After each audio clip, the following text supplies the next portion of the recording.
Picture this. You're standing in a dusty archaeological dig site, holding a fragment of ancient pottery in your hands. The sun beats down as researchers around you carefully brush away millennia of dirt, revealing structures that shouldn't exist according to conventional wisdom. Suddenly, someone calls out excitedly from across the excavation. They've found something that changes everything. Something that makes the stories your grandmother told you in Sunday school feel less like fairy tales and more like forgotten history. For centuries, the Bible has been humanity's most printed book, its stories woven into the fabric of civilization itself. Yet for just as long, scholars have debated whether these ancient accounts represent literal truth or symbolic teaching. The flood that covered the earth, the plagues that brought Egypt to its knees, the walls of water that parted for fleeing slaves. To many, these seemed like the stuff of legend, moral lessons wrapped in impossible events. But here's where things get interesting. Over the past few decades, something remarkable has been happening in laboratories, archaeological sites, and research centers around the world. Scientists armed with cutting-edge technology have been peeling back layers of time, and what they're discovering is sending shockwaves through both academic and religious communities. Because it turns out that some of the most famous stories in the Bible, the ones that seemed most impossible, might actually have happened.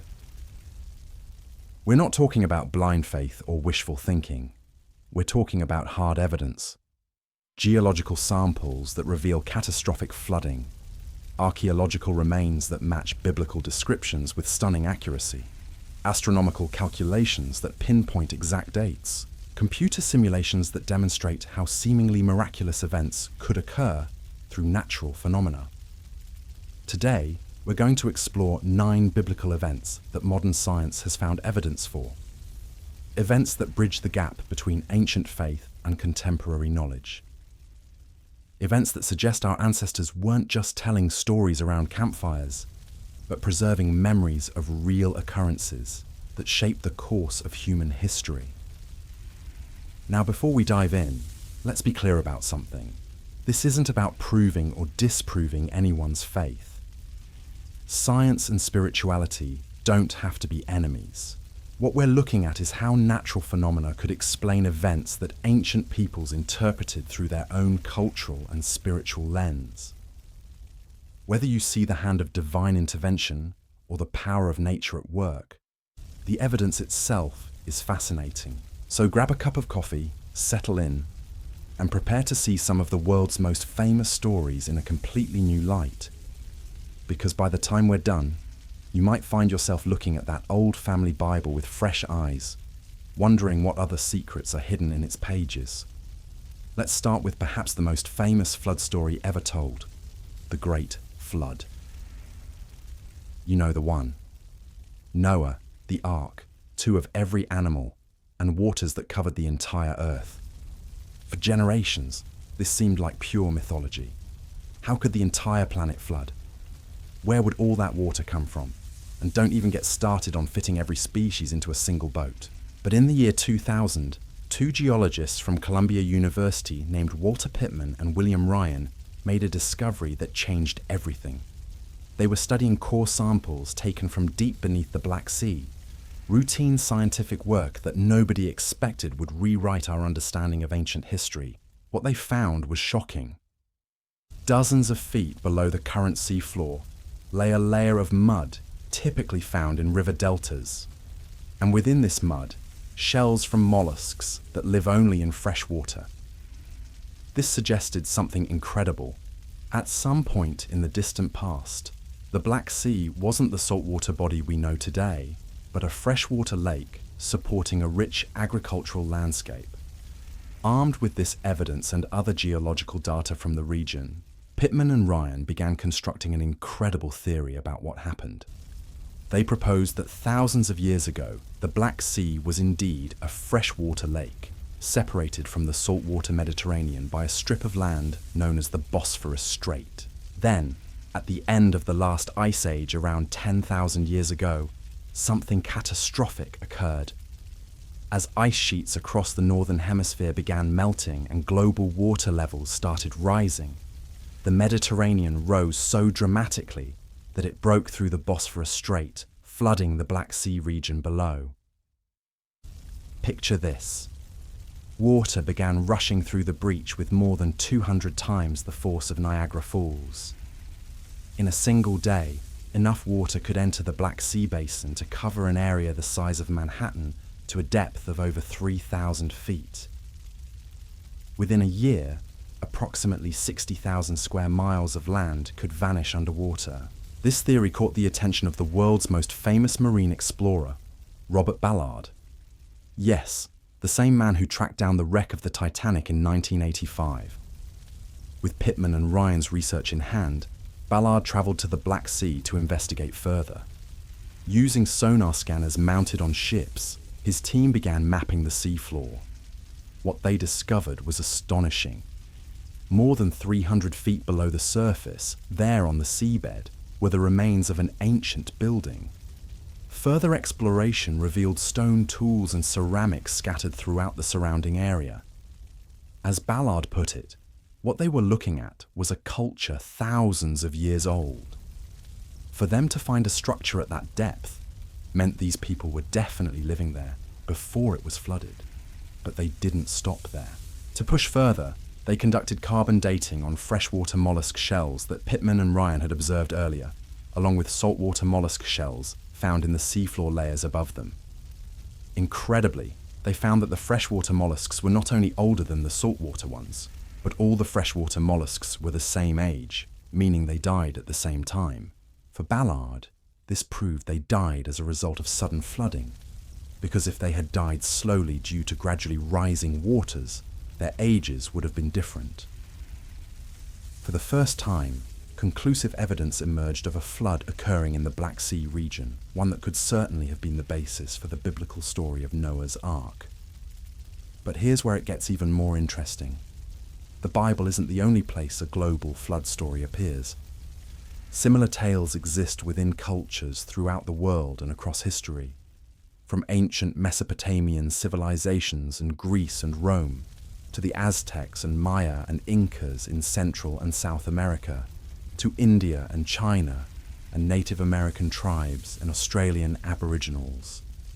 What's most remarkable is that not only do all these cultures contain a flood story, but in nearly every one the story tells of an individual character, like Noah and his family, who survived the flood, always aboard a boat. And fascinatingly, in the years since Ballard and Pittman and Ryan demonstrated that a catastrophic flood occurred in the Black Sea region, similar evidence has begun emerging from places around the world, in locations where similar global flood myths have long existed.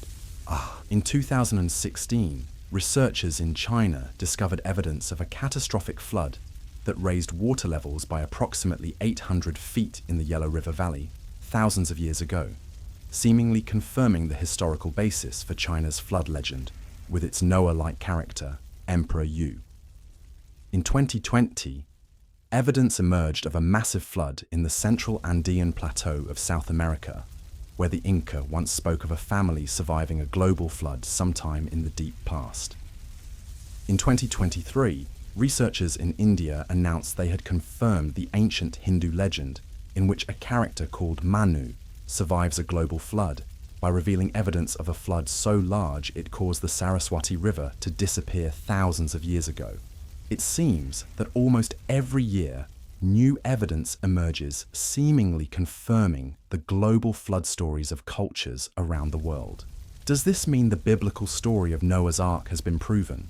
We know for certain that a flood occurred in the Black Sea region, and as more evidence appears, the more it seems like it may have been a global flood, as the Bible states. Either way, there's one important question to consider. How were cultures around the world, cultures that had never met each other, able to come up with exactly the same story about a global flood survived by a special character? Is it possible the story comes from an older source? And if so, from whom? But flooding isn't the only biblical event that science has found evidence for. Let's talk about something that sounds even more impossible: the 10 plagues of Egypt. According to the book of Exodus, God sent 10 devastating plagues to pressure Pharaoh Ramesses II into releasing Moses and the enslaved Israelites. Rivers turning to blood, frogs covering the land, swarms of insects, boils on humans and animals, devastating hail, locusts, darkness, and finally, the death of every firstborn.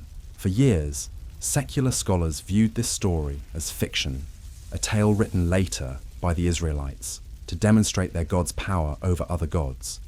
But recent evidence suggests the 10 biblical plagues of Moses and Pharaoh Ramesses could actually have occurred. In 2010, researchers studying stalagmites in Egyptian caves and using geological evidence to reconstruct ancient weather patterns noticed something remarkable had happened 3,000 years ago. Around the same time, Pharaoh Ramesses II was in the midst of his reign.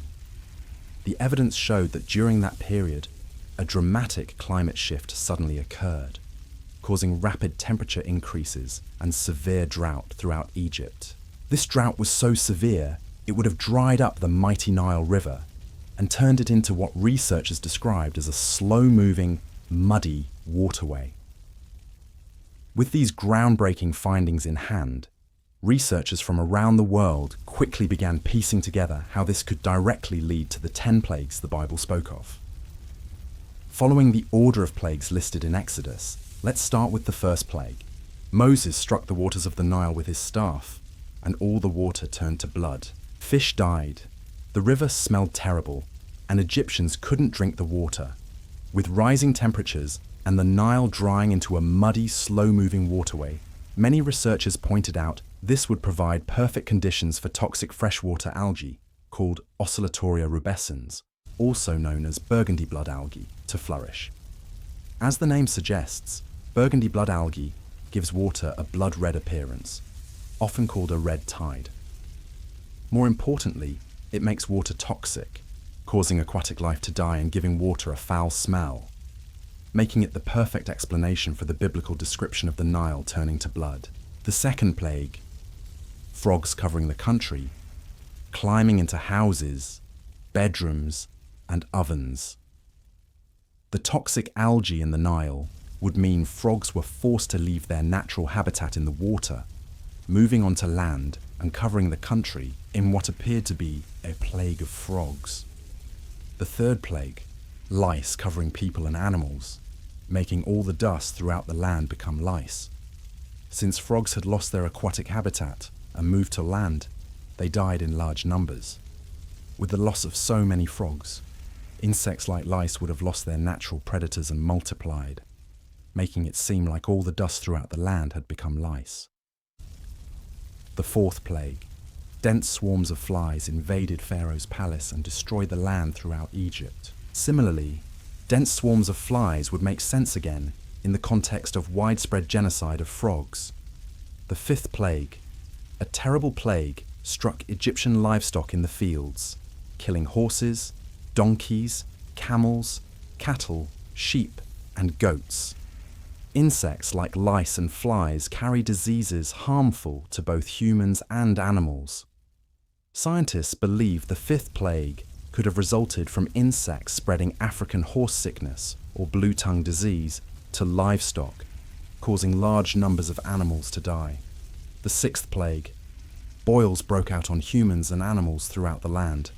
Similarly, the spread of insects could lead to boils spreading among humans, either from fly bites that can cause boils, or through disease transmission through these bites, or through consumption of contaminated meat from sick animals.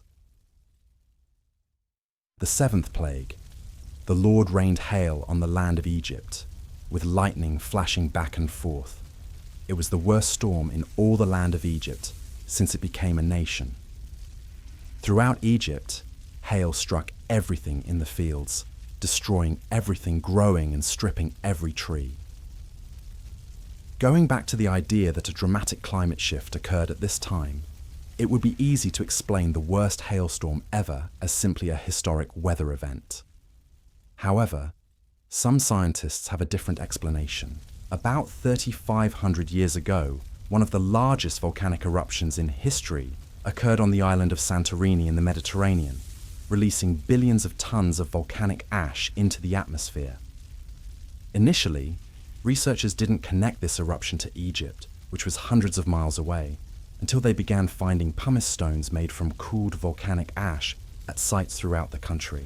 Analysis of these stones showed they indeed came from the Santorini volcanic eruption in the Mediterranean. The pumice stones, which fell from a dense cloud of volcanic ash, possibly explain the seventh biblical plague, with history's largest volcanic eruption causing the worst hailstorm ever. The eighth plague, the Lord made an east wind blow across the land all that day and night. By morning, the wind had brought locusts. They invaded all Egypt and settled in every area of the country in great numbers. They covered all the ground until it was black and ate everything left after the hail, everything growing in the fields and fruit on the trees. Nothing green remained on tree or plant in all the land of Egypt. As with lice and other insects, locusts could have appeared in large numbers after widespread frog deaths. However, it's also been noted that volcanic eruptions can cause favorable conditions for locusts.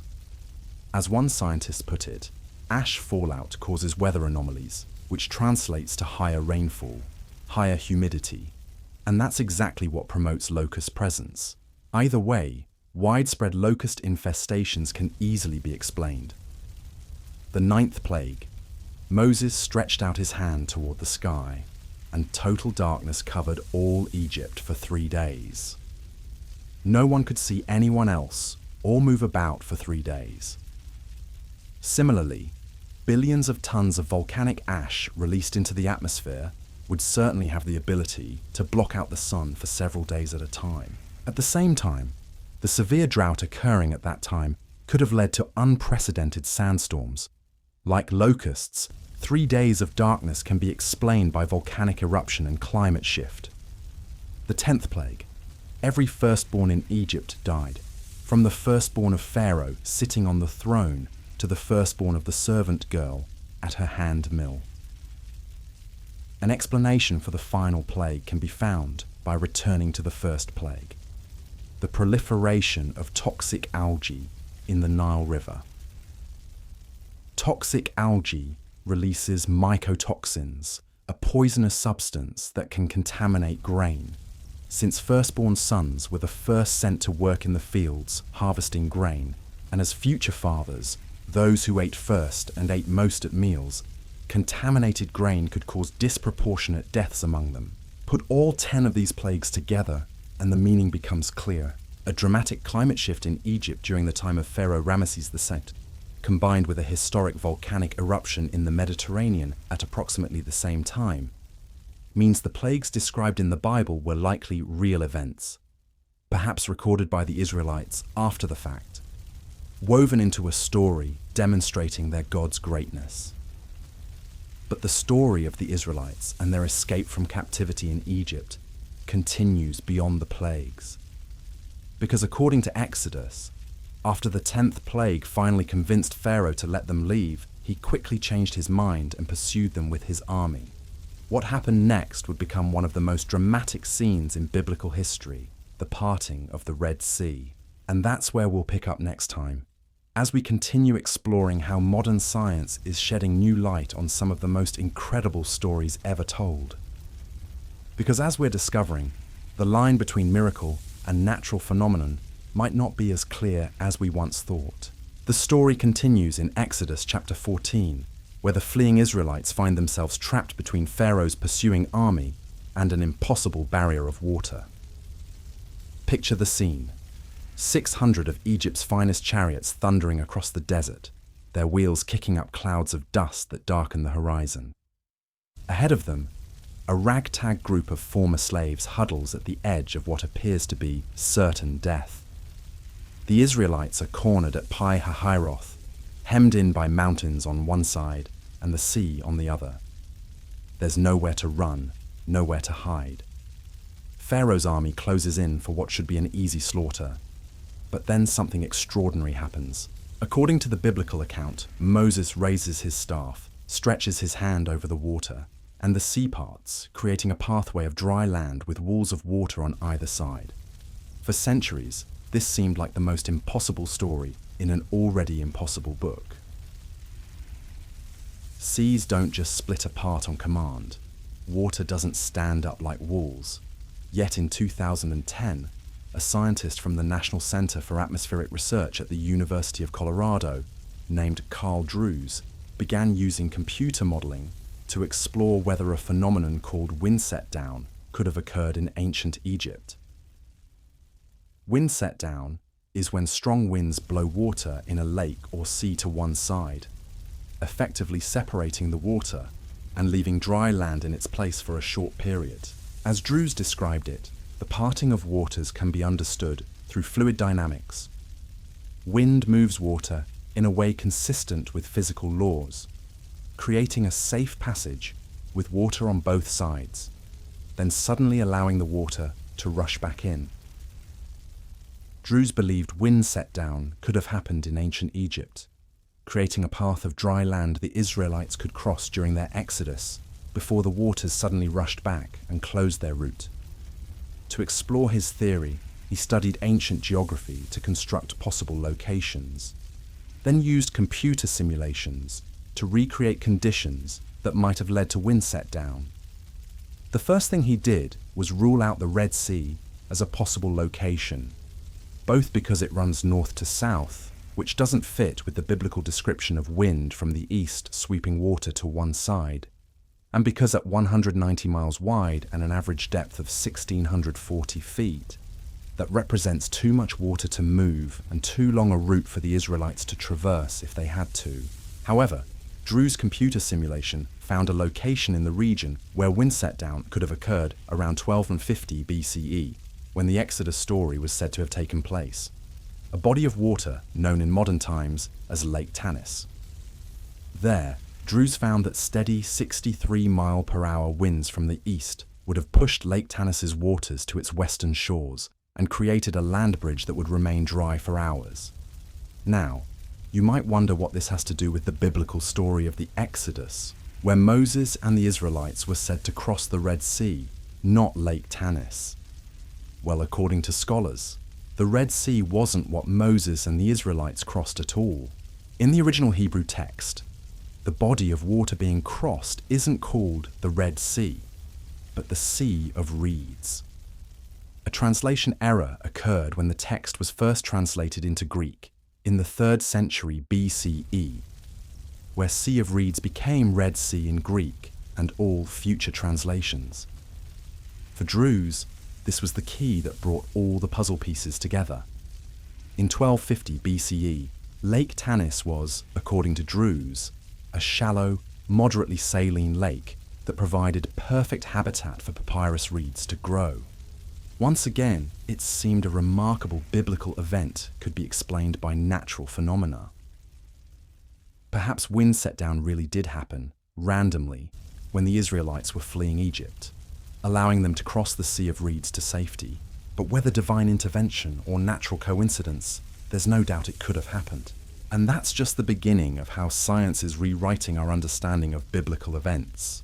Let's jump forward in time to one of the most unusual military victories ever recorded. In the book of Joshua, chapter 10, an incredible battle is described between the armies of Israelite leader Joshua and the combined forces of 5 Amorite kings. On the day of battle, Joshua spoke to God, asking him to make the sun and moon stand still above the battlefield to give his forces an advantage over their enemies. As the Bible describes it, the sun stood still and the moon stopped until the nation avenged itself on its enemies. While once again, this could be just a story written later designed to show the power of Israel's God, in 2017, physicist Colin Humphreys and astrophysicist Graham Waddington provided confirmation that the story might have been more than just exaggerated comparison. As they put it, if these words describe a real observation, then a major astronomical event was being reported. And if a major astronomical event was being reported, then surely, as Humphreys and Waddington believed, it must have been an eclipse. Of course, they weren't the first to suggest this idea. 100 years earlier, A linguist named Robert Wilson had proposed the same thing, and for a century, scientists had tried and failed to find evidence of an eclipse occurring in Joshua's time. According to Humphreys and Waddington, the mistake other researchers had made was focusing their search entirely on total eclipses, without considering looking for annular eclipses, where the moon passes directly in front of the sun, but is too far away to completely cover it.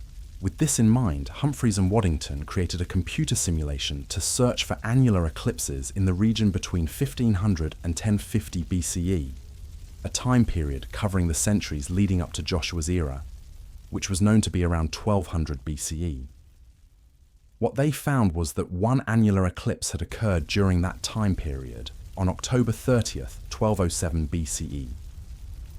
This was a groundbreaking discovery with implications for multiple scientific and historical fields.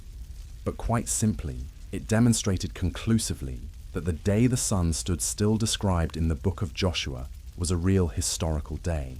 Moving from astronomy to archaeology, let's examine another famous biblical account that seemed impossible until modern excavation techniques revealed something startling.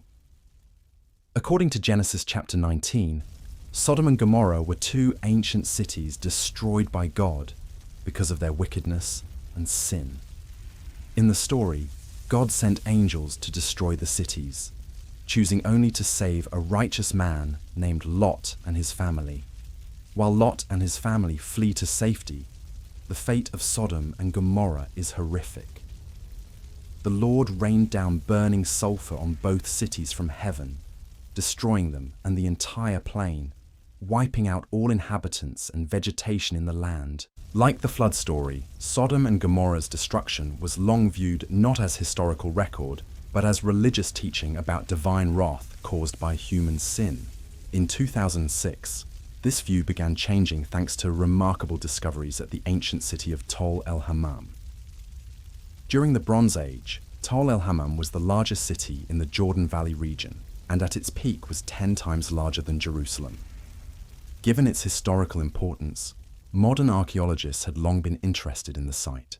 But it wasn't until 2006 that an archaeologist named Stephen Collins discovered something truly remarkable, something that would change perception of the site forever.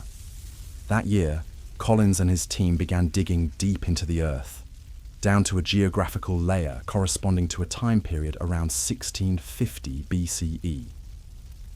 There, they would find a 5-foot deep layer of soot, which shockingly contained burned fragments of human bones, melted mud brick and other building materials, plus pottery fragments that, for reasons no one understood, had melted into glass with a curious green glaze. When Collins sent this strange green glass to the laboratory for analysis, results showed the pottery had been melted by some type of extremely intense heat that lasted for a short period of time. But Collins wondered, what could generate this heat?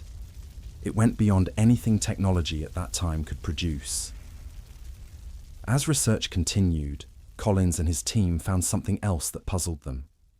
Below the layer of soot and melted materials, there was evidence of human habitation at the site extending back thousands of years. But above it, evidence showed the site had been abandoned by humans for about 700 years. Why? These questions led to a massive research project that assembled 21 different scientists and took more than 15 years to complete. In 2021, these scientists finally published their research findings in the journal Nature Scientific Reports. When they did, their conclusions stunned both the scientific and biblical worlds. First, they determined that the cause of melted brick, burned bone fragments, and green glazed glass could not have been warfare, fire, or volcanic eruption, which wouldn't have generated enough heat to cause these effects. This led researchers to believe the cause must have been an asteroid or comet. However, there was no crater at the site indicating impact from such space rocks. This left only one terrifying conclusion. According to researchers, the cause of this event must have been what's called a cosmic airburst, which occurs when an asteroid or comet traveling through the atmosphere at high speeds explodes above the Earth. They looked to an event that occurred in Tunguska, Siberia in 1908 as a reference point. That year, an asteroid 180 feet in diameter entered Earth's atmosphere, traveling at 34,000 miles per hour and exploded above the remote Tunguska region. The results were off the charts. An explosion equivalent to 1,000 nuclear bombs that destroyed nearly 1,000 square miles of forest. As dramatic as the Tunguska event was, researchers believed what happened at Tal El Hammam was more powerful. Over their 15 years of study, they not only examined the shocking effects Collins had observed in his initial excavations, but also discovered other remarkable characteristics. First, they found shocked quartz, where tiny sand grains contain cracks indicating extreme pressure events. According to researchers, this means there were incredible pressures involved to shock quartz crystals. Quartz is one of the hardest minerals. It's very difficult to shock. In other words, Tal El Hammam experienced not just extreme heat, but also incredible pressures. Even stranger, they found unusually high concentrations of salt in the same layer of Earth where the destruction was found, at least 4% and up to 25% in some places. Researchers believe this could have resulted from their cosmic airburst impact, partially hitting the salt water of the Dead Sea and throwing salt into the air, redistributing it throughout the region. When this salt entered the soil, it would have prevented crops from growing for many years, explaining Collins's discovery that the area had been abandoned for 700 years after the event. Altogether, the evidence led researchers to assemble a shocking scenario. As they put it, air temperatures rapidly rose above 3,600 degrees Fahrenheit. Clothing and wood immediately burst into flames. Swords, spear points, mud bricks, and pottery began to melt. Almost instantly, the entire city caught fire. Seconds after the explosion, a shockwave ripped through the city at about 740 miles per hour, faster than the worst tornado ever recorded. City buildings were torn down to their foundations and rubble. None of the 8,000 people or any animals within the city survived. Their bodies were torn apart and their bones blasted into tiny fragments. Here, it's hard not to piece things together. Did the entire city catch fire and begin melting like the burning sulfur that rained on Sodom and Gomorrah? Doesn't bones blasted into tiny fragments sound like becoming a pillar of salt? Doesn't salt in the earth making agriculture impossible sound like destroying the vegetation of the land? In other words, doesn't what happened to Tal El Hammam sound like the biblical story of Sodom and Gomorrah's destruction? Indeed, the researchers think so, even going so far as to conclude as much in their paper, presenting the idea in a prestigious journal for the scientific world to see. These discoveries represent just a fraction of the evidence emerging from archaeological sites, geological studies, and astronomical calculations around the world. Each piece of the puzzle adds another layer to our understanding of how ancient accounts might preserve memories of real events. But perhaps what's most fascinating isn't just that these events could have happened, but how they were interpreted and remembered by the people who experienced them. When your entire world shakes with unprecedented earthquakes, when the sky rains fire, when waters part in ways you've never seen before, how do you explain it? How do you make sense of forces beyond your understanding? The answer, it seems, lies in the stories themselves. These weren't just random tales invented around campfires. They were attempts by ancient peoples to preserve and transmit memories of extraordinary events, filtered through their cultural and spiritual understanding of the world. And as we continue to uncover evidence for more biblical accounts, we're forced to confront a humbling truth. Our ancestors may have been far better observers and record keepers than we ever imagined. They witnessed events that challenged the very foundations of their reality, and they found ways to ensure those memories would survive across millennia. The question is no longer whether these events happened, but how many more are waiting to be rediscovered, buried beneath layers of time and skepticism, ready to rewrite our understanding of the past once again. The implications stretch far beyond individual stories. We're looking at a pattern here, a consistent thread that weaves through multiple cultures and civilizations. But let's keep digging, because what we've uncovered so far is just the beginning. Consider the Tower of Babel, described in Genesis chapter 11.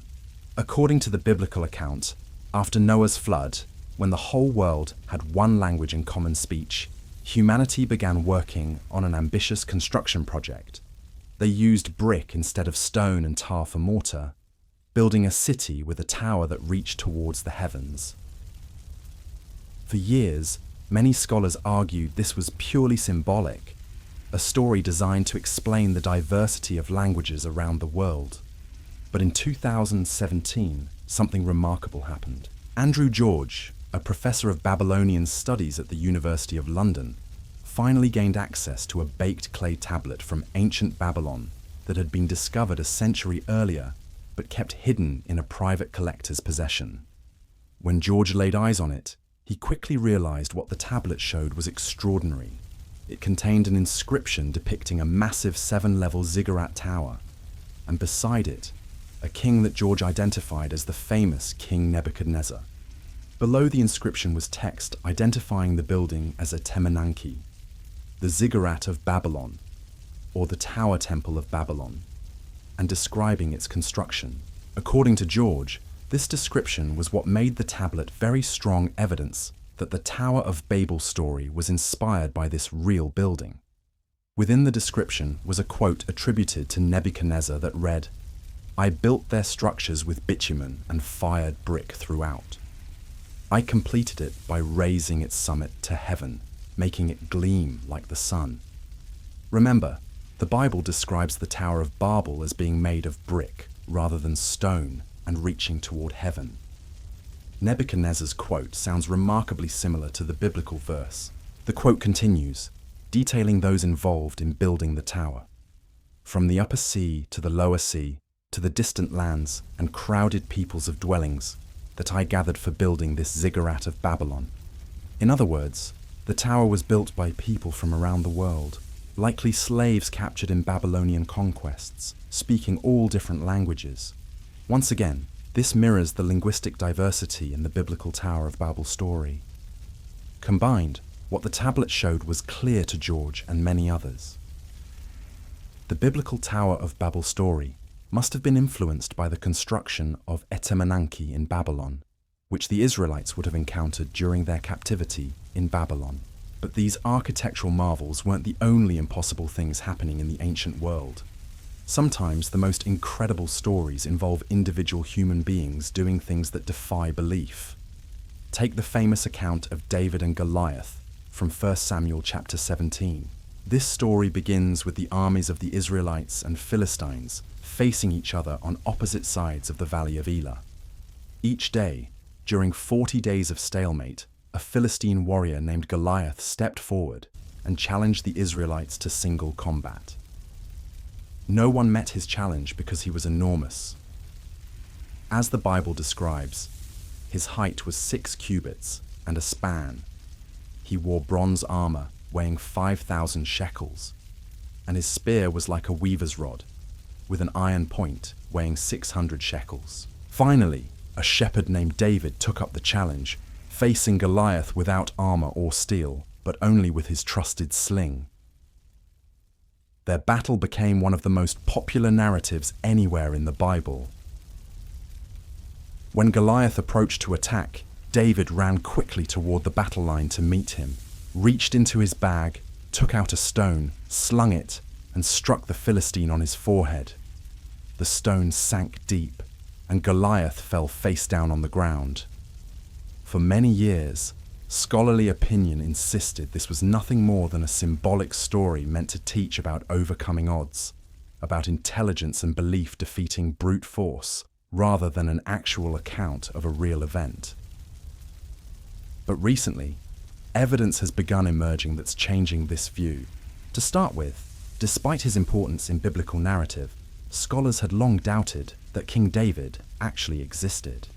Due to the absence of any direct evidence for his existence outside the Bible, they chose to view him as fabricated rather than a historical figure.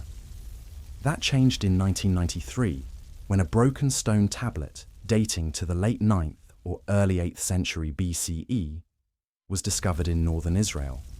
The tablet was erected by an Aramean king in the mid-8th century BCE. And in the inscription, he claims to have defeated a king of Israel who was from the house of David. While the tablet didn't provide additional information about King David, it did prove his existence. It's well established that single combat was commonly used in the ancient world to determine the outcome of warfare. Furthermore, slings were respected and well-used war weapons, using centrifugal force to launch a projectile, usually a stone, with force as deadly as a modern firearm. The important point is, if David actually existed, there's no reason his rise to power couldn't have included victory in single combat during his youth. He could even have used a sling to kill a larger, better-armed opponent. However, his opponent is where things get really interesting.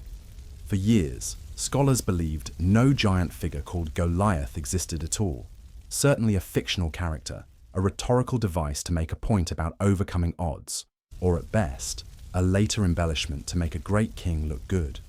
However, in 2005, a discovery by archaeologists excavating the ancient city of Gath, which the Bible said was Goliath's birthplace, completely changed this perception. Deep in the earth, they found a piece of pottery dating to the late 10th or early 9th century BCE. On it was an inscription bearing a name that translates roughly to Goliath.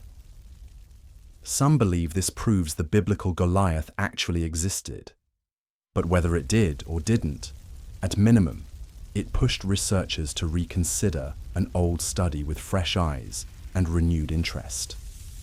In the 1960s, a farmer ploughing his fields in the ancient Gath region accidentally uncovered a cache of ancient tools and weapons. While excavating around his discovery, archaeologists uncovered 4 massive spearheads that they believed would have topped weapons possibly measuring larger than a man's height. This puzzled archaeologists. The spearheads seemed far too large for an ordinary man to use. In fact, they were so oversized that archaeologists at the time concluded they couldn't belong to spears at all, but rather some type of tent poles. But when Goliath's name was revealed in the same region 4 decades later, many began wondering whether they were spearheads after all, heads not used by an ordinary-sized man, but by a giant. Remember how the Bible describes Goliath's weapons. His spear was like a weaver's rod, with its iron point weighing 600 shekels. Doesn't this sound like the giant spears archaeologists called tent poles? In 2015, things got even stranger when researchers began uncovering massive remains of architecture and huge fortifications at Gath, dating to the time period Goliath was said to have lived. Incredibly, the buildings and fortifications from Goliath's era were built with stones more than twice the size, often 4 or 5 times larger than stones used in any other era at the site, and were much larger than anything else seen in the region. Did the city of Gath build giant buildings in Goliath's time to accommodate a giant man? According to the Bible, Goliath's brothers and sons were giants too. Perhaps the city of Gath at that time was filled with oversized people who built oversized buildings. Either way, the more evidence that emerges, the more seriously scholars are thinking about the historical reality of the David and Goliath story. These aren't isolated incidents. They're part of a larger pattern that's forcing us to reconsider everything we thought we knew about the reliability of ancient accounts. But perhaps the most profound implications come when we examine the very beginning of human existence itself. The story of Adam and Eve tells of the original human couple, the parents of the entire human race. According to Genesis, God created Adam, the first man, and placed him in the Garden of Eden. Believing it wasn't good for man to be alone, God first created animals, and then, realizing animals weren't sufficient companionship, took one of Adam's ribs to create Eve, the first woman. Of course, modern science has shown that humans didn't begin as 2 complete people, but evolved over countless generations into what they are today. However, scientific evidence has begun emerging, suggesting there may be more truth to the Adam and Eve story than many scientists imagined. It begins with the concept of mitochondrial Eve. Simply put, mitochondrial DNA is unique genetic code passed from female to female. Trace it back far enough, and you'll reach a woman through whom all humans can trace their mitochondrial DNA, known as mitochondrial Eve. Similarly, all living men have a Y chromosome descended from one man, known as Y chromosome Adam. In both cases, the name is somewhat misleading. Y chromosome Adam and mitochondrial Eve aren't the first two people ever, like the biblical Adam and Eve, but rather the two people we all share in our genetic lineage. Just because everyone descends from them doesn't mean there weren't others before them, or at the same time. In 1987, scientists were able to determine mitochondrial Eve as a woman living in Africa about 200,000 years ago, while other studies found Y chromosome Adam lived about 100,000 years ago. In other words, Y chromosome Adam and mitochondrial Eve weren't the first humans at all, like the biblical Adam and Eve, but lived several thousand generations apart and certainly didn't know each other, let alone reproduce together. This remained the scientific consensus until 2013, when everything changed. That year, two independent studies were able to discover thousands of previously unknown DNA sequence variations. Amazingly, using these variations, each study revised the time period when Y chromosome, Adam, and mitochondrial Eve lived, concluding independently that not only could they have lived at the same time, but in the same region. This was groundbreaking. If Y chromosome Adam and mitochondrial Eve lived at the same time in the same place, could they have known each other? Could they have reproduced together? In 2020, biologist Joshua Swamidass took the idea further, proposing that the human couple referred to as Adam and Eve could have reproduced together and become universal ancestors of the entire human race. Moreover, they might not have lived in the distant past, but just a few thousand years ago. The key, according to Swamidass, is that while universal genetic ancestors are rare, genealogical ancestors are very common. Think about it this way. You get 50% of your DNA from each parent, 25% from each grandparent, 12.5% from each great-grandparent, and so on. The further back you go, the lower the percentage becomes, until the number eventually becomes too small to measure. This means you would have genealogical ghost ancestors, meaning while they are your ancestors, you inherited no measurable DNA from them. Here, Swamidass pointed to a 2004 study that used computer simulation to test the most recent common ancestors of all humans, the point where all family trees converge into one pool. The study, published in Nature, found this could have happened as recently as a few thousand years ago. For Swamidass, this had paradigm-shifting implications. In his view, this meant both evolution, with humans slowly evolving into what they are today, and the biblical story of Adam and Eve, where the human couple serves as parents of all living humans today, could be true at the same time. This was different from research conducted on Y chromosome Adam and mitochondrial Eve, but in both cases, the suggestion was the same. A couple like Adam and Eve could have existed at some point in the past and reproduced together to become common ancestors of all humanity. But if we're talking about ultimate origins, we can't ignore what might be the most remarkable parallel of all. The very first line of the very first page of the Bible states, "In the beginning God created the heavens and the earth. Now the earth was formless and empty. Darkness was over the surface of the deep, and the Spirit of God was hovering over the waters. And God said, 'Let there be light,' and there was light."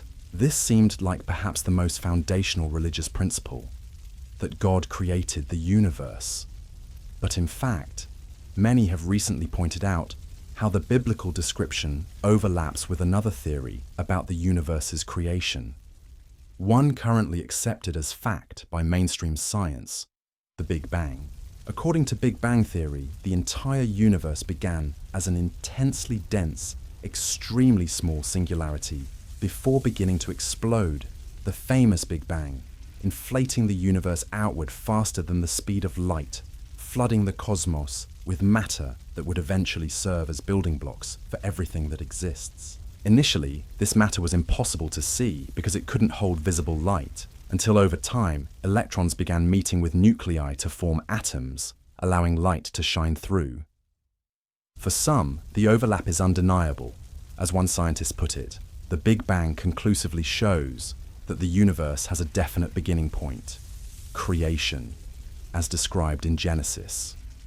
Denying this now means denying scientific truth. Many have pointed out it goes further than that. Multiple times throughout the Bible, the universe is described as being stretched, seemingly consistent with modern scientific knowledge that the universe is constantly expanding. Interestingly, different verb forms are used to describe this stretching. Sometimes the verb used indicates continuous or ongoing stretching, while in other places the verb used indicates the stretching was completed some time ago, meaning the stretching is finished and continuing. Why does this matter? Because the completed and continuing aspect of cosmic stretching presented in the Bible is exactly how the Big Bang describes the universe's creation, an event where all the laws of physics that give the universe its shape are instantly created and finished, designed to ensure the universe's continued expansion. It seems as though ancient biblical writers somehow provided an understanding of the universe's creation that modern science only began realizing as fact in the past half-century. How is this even conceivable? The weight of this evidence is staggering. We're not talking about one or two coincidences. We're looking at a systematic pattern where ancient accounts align with modern discoveries across multiple disciplines: geology, archaeology, astronomy, genetics, cosmology. Each piece of evidence stands on its own, but together they paint a picture that's impossible to ignore. What makes this even more remarkable is the precision involved. These aren't vague descriptions that could mean anything.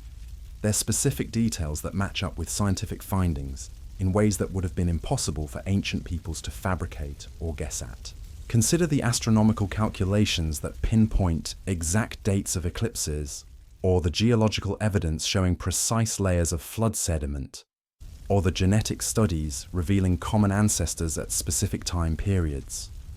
These discoveries required sophisticated technology and analytical methods that didn't exist until the late 20th and early 21st centuries. Yet somehow, ancient accounts preserved memories of these events with startling accuracy. This raises profound questions about how we view our ancestors and their capabilities. Were they more observant than we assumed? Better at preserving information across generations? Or were they witnessing events so significant that the memories became permanently etched into human consciousness? The implications extend beyond individual stories to challenge our entire understanding of how knowledge is transmitted across time. If these accounts preserve real memories of actual events, then oral tradition and written records might be far more reliable than modern scholarship has assumed.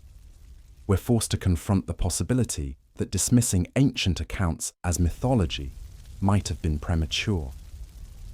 Instead of viewing these stories as primitive attempts to explain the world through supernatural means, we might need to see them as sophisticated methods of preserving crucial information about extraordinary events. This doesn't necessarily prove divine intervention, but it does suggest that the boundary between natural and supernatural might be more complex than we thought. When faced with phenomena beyond their understanding, ancient peoples developed frameworks to interpret and remember these events. Whether you see the hand of God or the power of nature at work, the events themselves appear to have been real. The convergence of science and scripture we're witnessing represents more than academic curiosity. It's reshaping how we understand the relationship between faith and reason, between ancient wisdom and modern knowledge. These aren't opposing forces locked in eternal conflict, but different approaches to understanding the same reality. As we continue uncovering evidence for biblical events, we're not just rewriting history textbooks.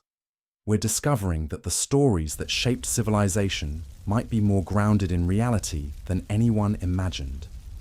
And if that's true, it raises an intriguing question. What other ancient accounts, dismissed as legend, might actually preserve memories of real events waiting to be rediscovered? The evidence keeps mounting, and each discovery forces us to ask harder questions about what we thought we knew. But let's turn our attention to something that challenges our understanding of human achievement itself. Something that seems so impossible, so beyond the capabilities of ancient peoples, that for generations scholars refuse to believe it could be real. We're talking about structures, massive, precisely engineered constructions that required knowledge of mathematics, astronomy, and physics that supposedly didn't exist thousands of years ago. Yet there they stand, carved into mountainsides, rising from desert floors, defying every assumption we've made about the limitations of ancient technology. Take the megalithic structures scattered across the globe. Not just the famous ones like Stonehenge or the pyramids, but lesser-known sites that contain engineering marvels that shouldn't exist according to conventional timelines. Massive stone blocks, some weighing hundreds of tons, cut with precision that rivals modern machinery, fitted together so perfectly that you can't slide a knife blade between them. For decades, archaeologists explained these away as the work of thousands of slaves using primitive tools and unlimited time. But that explanation is crumbling under closer examination. Because when you actually calculate the physics involved, when you consider the logistics of moving these stones across impossible terrain, when you factor in the astronomical alignments and mathematical precision, you realize we're looking at something that challenges everything we think we know about human development. And here's where it gets interesting. Many of these sites contain features that align perfectly with biblical descriptions of construction projects. Remember how the Tower of Babel was described as reaching toward the heavens, built with fired brick and bitumen? That's exactly what we find at sites across Mesopotamia. Ziggurats that pierce the sky, constructed with the exact materials the Bible mentions, built by workforces speaking different languages. But it's not just the materials or the scale, it's the purpose. These weren't just buildings, they were statements, messages written in stone, designed to communicate across vast stretches of time. And increasingly, we're learning to read those messages. Consider the astronomical alignments found at these sites. Structures positioned to mark solstices, equinoxes, lunar cycles, and stellar movements with mathematical precision. This isn't coincidence. This is intentional design by people who understood celestial mechanics in ways that rival our modern knowledge. The Great Pyramid of Giza, for instance, isn't just a tomb. It's a repository of mathematical constants. Its dimensions encode the value of pi, the golden ratio, and measurements of the Earth itself. The structure is aligned to true north with an accuracy that wasn't achieved by modern construction until the 19th century. How did ancient builders accomplish this with copper tools and rope? The answer might lie in understanding that these weren't primitive peoples struggling with basic survival. They were sophisticated civilizations with knowledge systems we're only beginning to rediscover. And some of that knowledge is preserved in biblical accounts that we've dismissed as mythology. Take the description of Solomon's temple in 1 Kings. The biblical account provides incredibly detailed specifications for its construction. Dimensions, materials, decorative elements, even the tools used, and the workforce organization. For years, scholars treated this as religious fiction, an idealized vision of a temple that never existed. But archaeological discoveries keep revealing construction techniques and architectural elements that match the biblical descriptions with startling accuracy.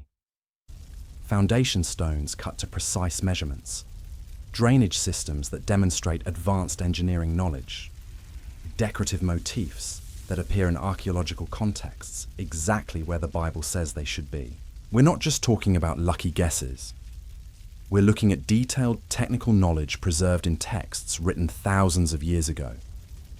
Knowledge that includes construction methods, material specifications, and engineering solutions that we're only now beginning to understand through modern archaeology. And it's not limited to construction. The biblical accounts contain surprisingly accurate descriptions of metallurgy, agriculture, medicine, and natural phenomena that were supposedly unknown to ancient peoples. Descriptions of alloy compositions that produce specific material properties. Agricultural techniques that maximize crop yields in challenging environments. Medical procedures that demonstrate understanding of anatomy and physiology. This suggests something profound about how knowledge was transmitted in the ancient world. Rather than the primitive, ignorant societies we've imagined, we might be looking at civilizations with sophisticated understanding of the natural world, capable of preserving and transmitting complex information across generations. But here's what's really fascinating. The more we uncover about ancient knowledge systems, the more we realize how much has been lost. Libraries burned, texts destroyed, oral traditions severed. We're piecing together fragments of what was once a comprehensive understanding of the world. The biblical accounts might represent some of the most intact preservation of this ancient knowledge, not because they were intended as scientific textbooks, but because they were considered sacred, worth preserving at all costs.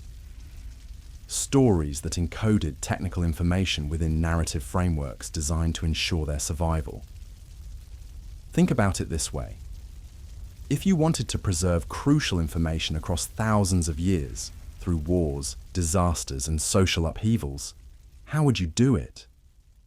You'd embed it in stories so compelling, so meaningful, that people would risk their lives to preserve them. You'd make the information sacred, worth dying for. That's exactly what we see in biblical accounts. Technical specifications embedded in religious narratives. Historical events preserved within theological frameworks.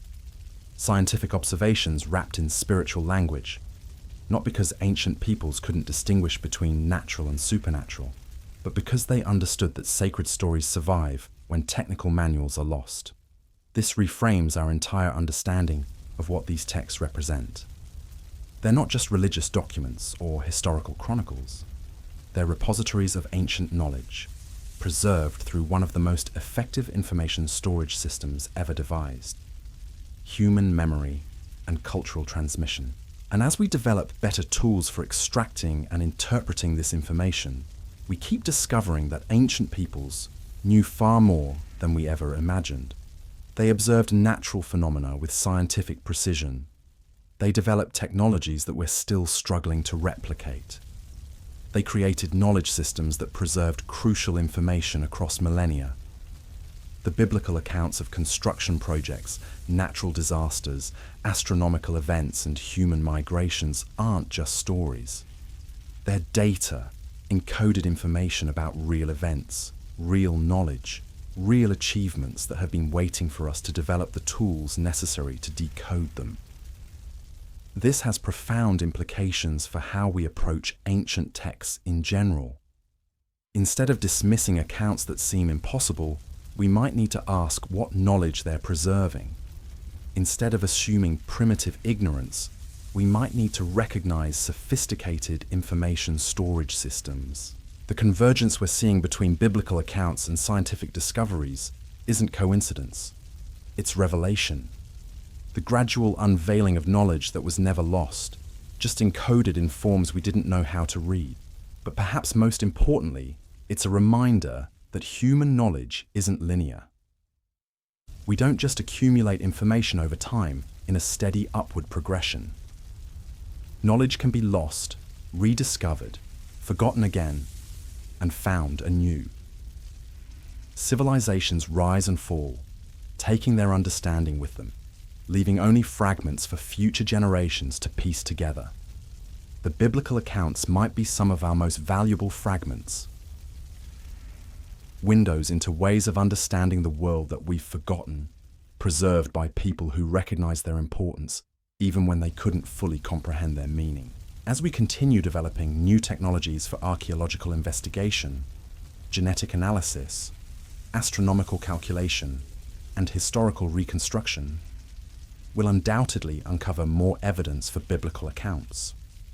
But we'll also discover something even more valuable: a deeper appreciation for the sophistication of our ancestors and the knowledge systems they created.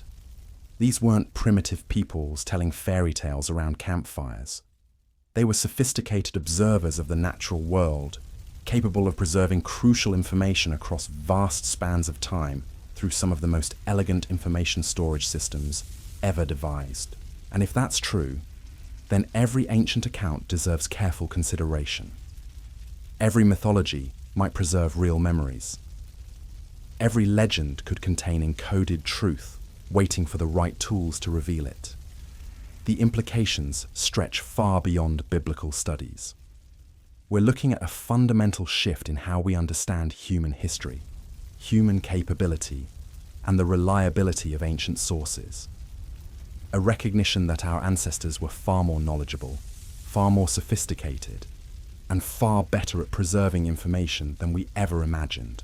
This changes everything. Not just how we read the Bible, but how we approach all ancient texts. Not just how we understand religious history, but how we reconstruct human development itself. We're not just confirming individual stories.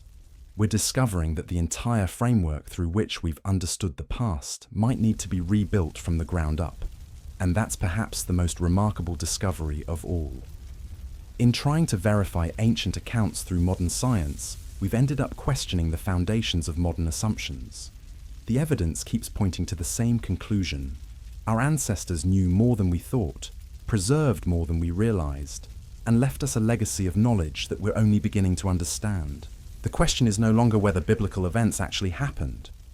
The question is, how much more ancient wisdom is waiting to be rediscovered, encoded in texts we've barely begun to decode, preserved by knowledge systems we're just learning to read.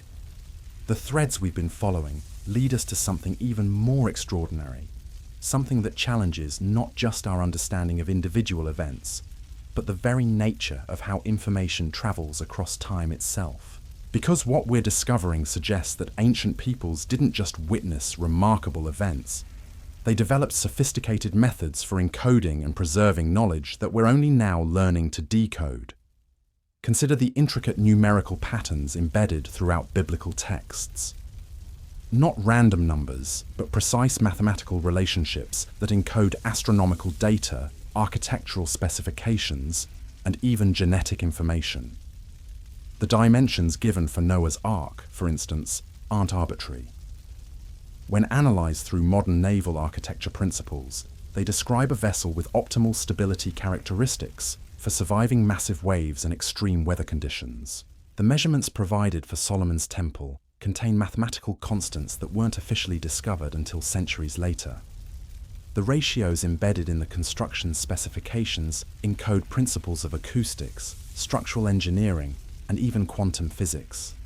This isn't coincidence. It's evidence of a knowledge preservation system so sophisticated that we're still learning how to read it.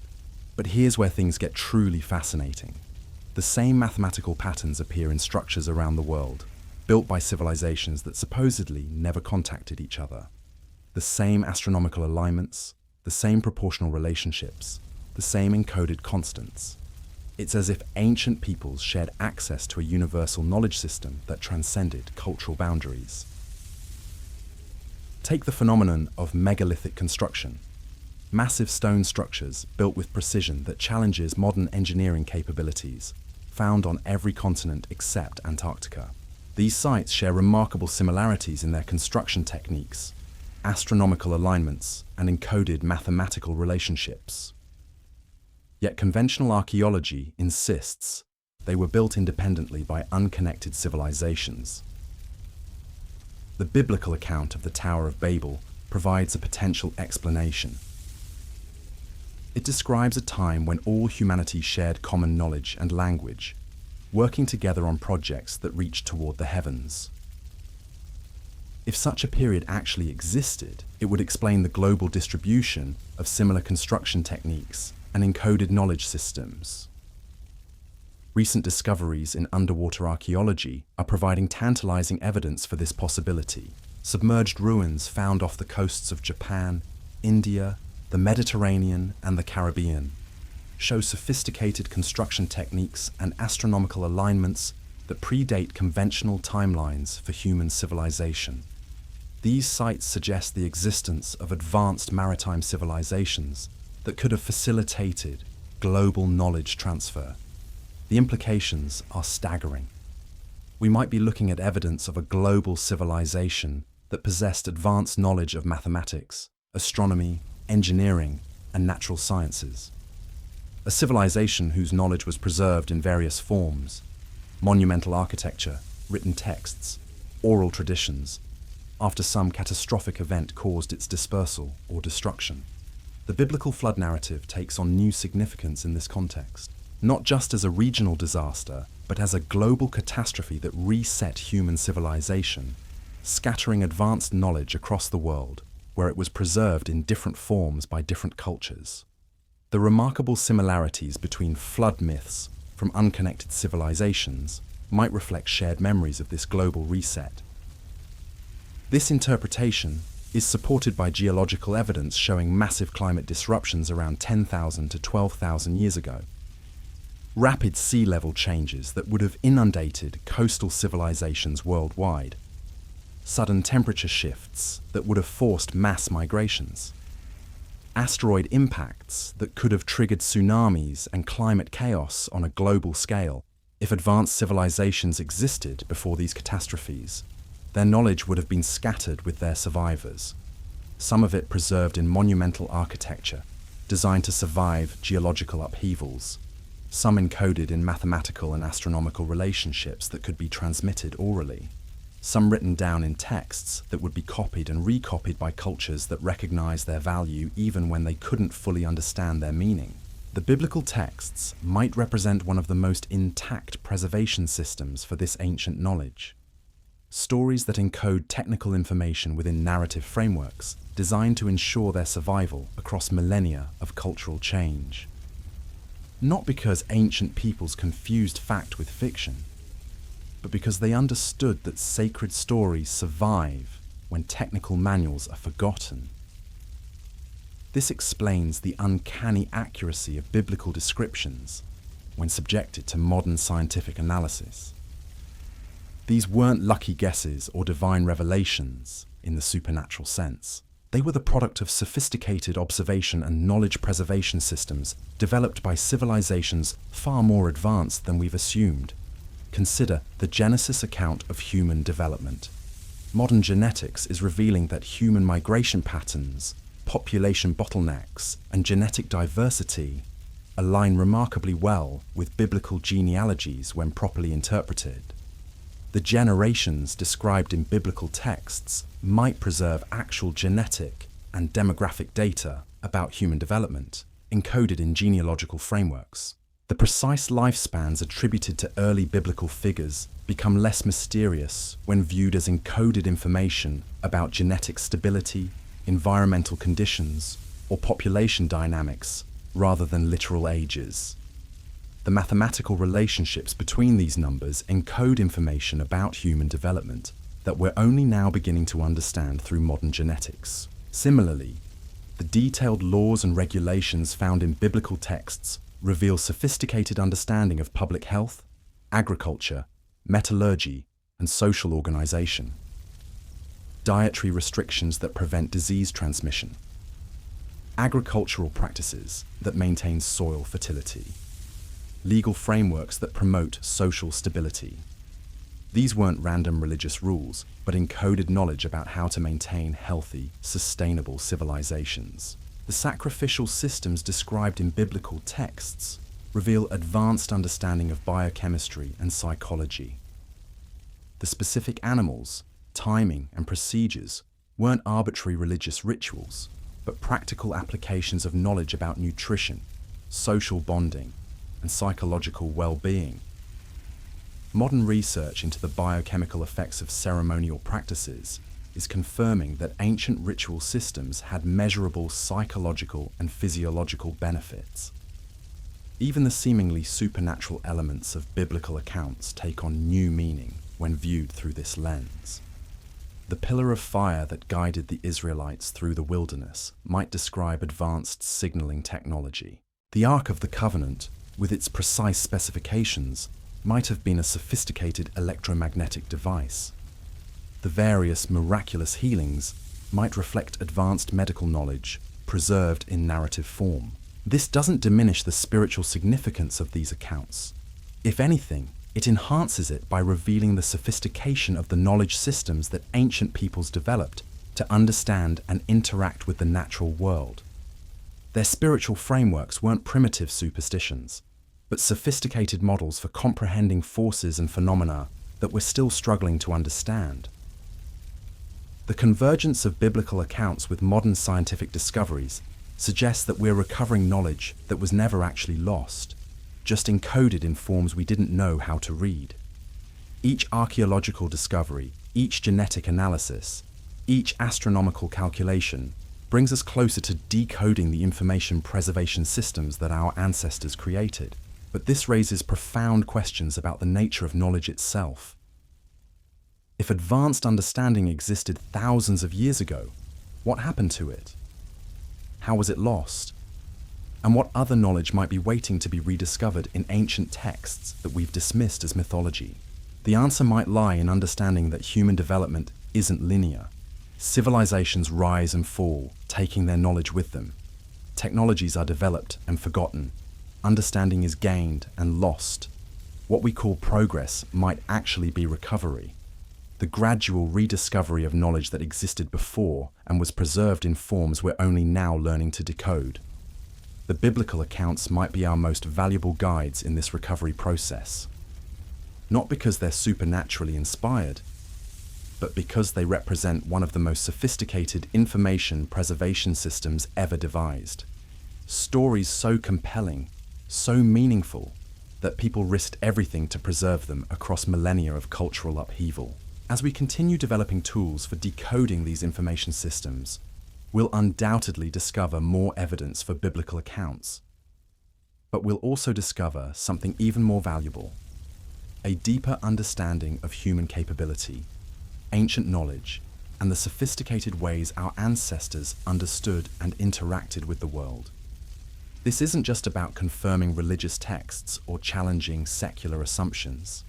It's about recognizing the extraordinary sophistication of human knowledge systems and the remarkable ability of our species to preserve crucial information across vast spans of time. It's about understanding that the boundary between ancient and modern knowledge might be far more porous than we've assumed. The evidence keeps pointing to the same revolutionary conclusion. Our ancestors were not primitive people struggling with basic survival. They were sophisticated observers of the natural world, capable of developing advanced technologies, complex knowledge systems, and elegant information preservation methods that we're still learning to appreciate.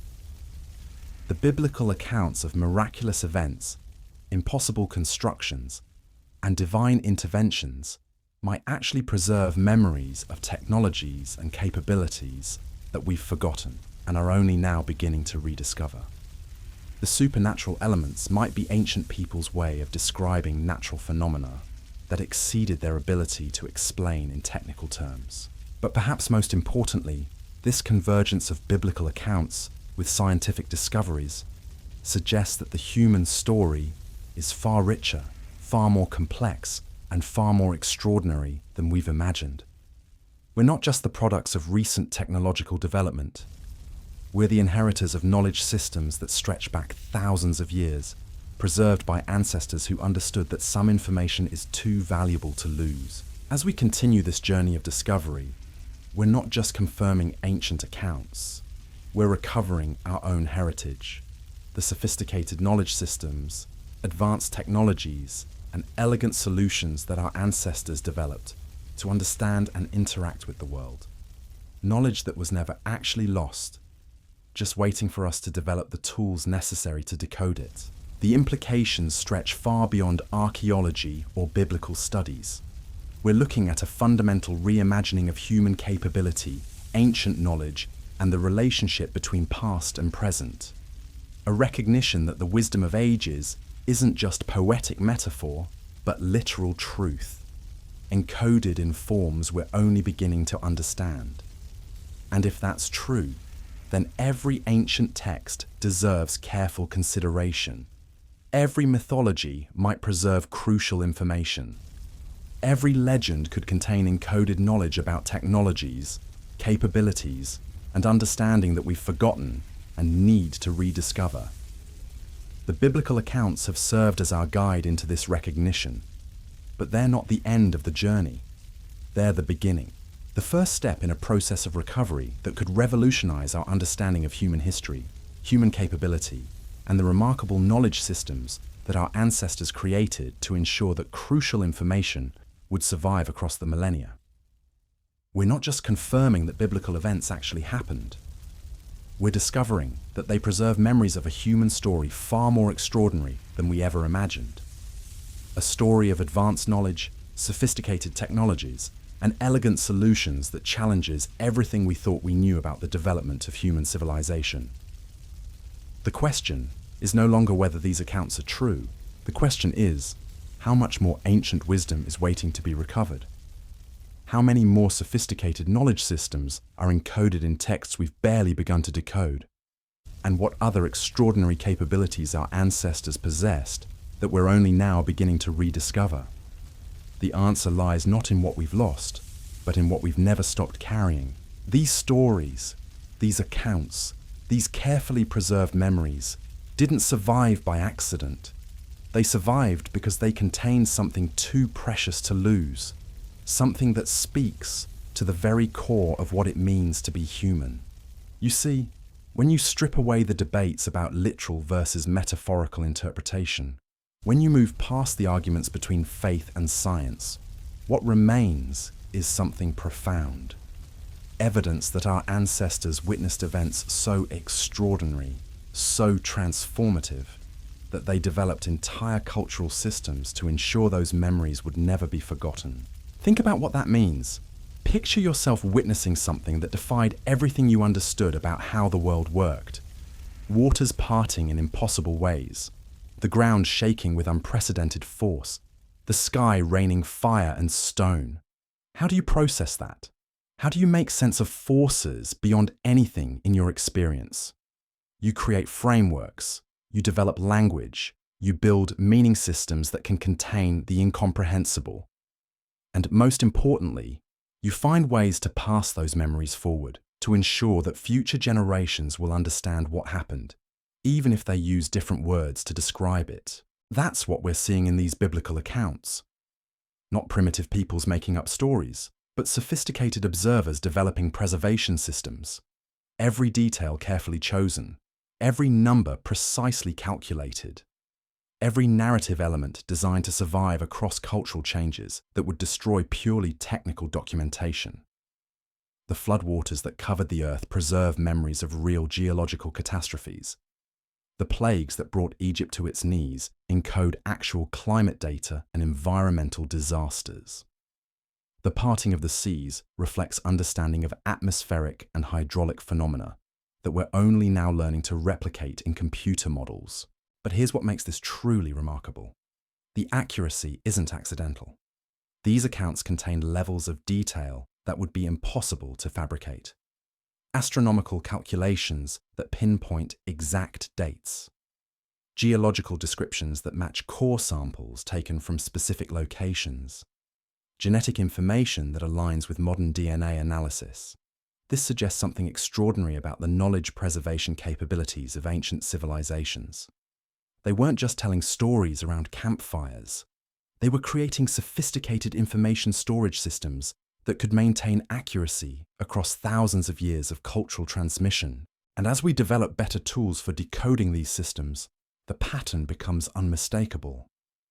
Ancient accounts that seemed impossible are revealing themselves to be remarkably precise descriptions of real events, real knowledge, real understanding that challenges everything we thought we knew about human development. Consider what this means for how we view our own relationship with the past. We've grown accustomed to thinking of ourselves as the pinnacle of human achievement, the first generation to truly understand the natural world, the inheritors of ignorance and superstition who finally developed science and reason.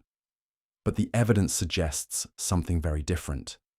We might be the inheritors of sophisticated knowledge systems that we're only now learning to appreciate. The rediscoverers of understanding that existed long before we assumed it was possible. The students of teachers we never knew we had. This doesn't diminish human achievement, it expands it.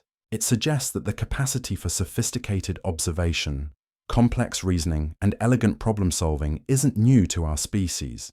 It's been with us far longer than we imagined, expressing itself in forms we didn't know how to recognize. The mathematical constants encoded in ancient architecture, the astronomical alignments that demonstrate precise understanding of celestial mechanics, the medical knowledge preserved in ritual practices, the engineering solutions embedded in construction specifications, all of it pointing to capabilities that predate our conventional timelines for human development, and perhaps most remarkably, the preservation systems themselves. The cultural mechanisms that ensured crucial information would survive across millennia of change, sacred narratives that protected technical knowledge, religious frameworks that maintained scientific understanding, spiritual traditions that encoded practical wisdom. These weren't competing systems of knowledge. They were complementary approaches to understanding and preserving truth. Ancient peoples didn't separate the sacred from the scientific because they understood something we've forgotten: that the most important knowledge requires both precision and meaning to survive. The biblical accounts represent one of the most successful examples of this integrated approach. Stories that are simultaneously historical records, technical manuals, and spiritual teachings. Narratives that preserve factual information within frameworks, meaningful enough to ensure their transmission across countless generations. As we continue uncovering evidence for these accounts, we're not just confirming ancient stories. We're recovering a way of understanding the world that integrates observation with meaning, knowledge with wisdom, fact with significance. A holistic approach to truth that our ancestors understood and were only beginning to rediscover. But this recovery process is just beginning. Every archaeological discovery opens new questions. Every genetic analysis reveals unexpected connections. Every astronomical calculation uncovers additional alignments. The more we learn, the more we realize how much we still don't know. The biblical accounts have served as our guide into this recognition, but they represent only one preservation system among many. Similar patterns of encoded knowledge exist in cultures around the world. Ancient texts that contain surprising scientific accuracy, oral traditions that preserve historical information, architectural monuments that encode mathematical relationships. We're looking at a global phenomenon. Evidence that sophisticated knowledge systems existed across ancient civilizations, connected by shared understanding that transcends the boundaries we've assumed separated them. A recognition that human capability, human knowledge, and human wisdom have deeper roots than we ever imagined. This changes how we approach not just the past, but the future. If our ancestors were capable of developing such sophisticated preservation systems, such elegant solutions, such profound understanding, what might we be capable of when we fully appreciate their achievements? The convergence of biblical accounts with modern scientific discoveries isn't just about confirming ancient stories.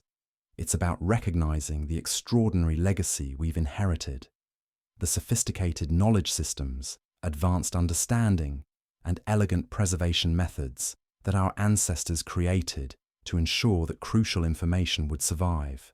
And as we continue this journey of discovery, we're not just recovering the past. We're reclaiming our heritage, the wisdom, knowledge, and capability that never disappeared, just waited for us to develop the tools necessary to decode it. A recognition that the human story is far richer, far more complex, and far more extraordinary than we ever dared imagine. The biblical events that actually happened aren't just historical curiosities. They're windows into understanding that challenges our assumptions about human development. knowledge preservation, and the relationship between ancient wisdom and modern discovery.